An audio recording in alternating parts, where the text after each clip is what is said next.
नमस्कार, good morning. कसे आहात? तर आज माझी कोकणातली सकाळ खूप सुंदर झाली. त्याच्यानंतर मी मस्तपैकी नाश्ता करून घेतला. बाबा इथे माशी आणि भाकरी खात होते. मी छान टोस्ट खाल्लं, खूप छान वाटलं. त्याच्यानंतर आईने लावलेली थोडीशी भाजी बघायला गेली, भाजी खुडली. तर मग त्याच्यानंतर अननस पण इथे खूप मोठे मोठे झालेले, ते जरा तोडून वगैरे घेतले. सगळी भाजी खुडली. त्याच्यानंतर काल जत्रेतनं आणलेला प्रसाद वेगवेगळा केला. मग मी गेले कुलस्वामिनीच्या मंदिरात. कुलस्वामिनीचे देव म्हणजे आमचे हे घरातलेच देव आहेत. त्याच्यासाठी आम्ही छोटंसं मंदिर केलेलं आहे सगळ्यांनी मिळून.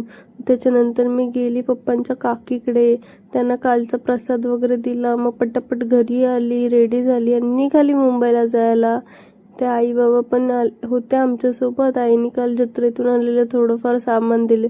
नंतर तिला आठवलं खाऊची पानं राहिलीत, तर खाऊची पानं तिने दिलं आणि आले मग आम्हाला सोडायला. ह्यानं काय आम्हाला. आता मी आले माझ्या घरी. इथेच मी ब्लॉग एंड करते. बाय बाय, भेटूया नेक्स्ट ब्लॉगमध्ये.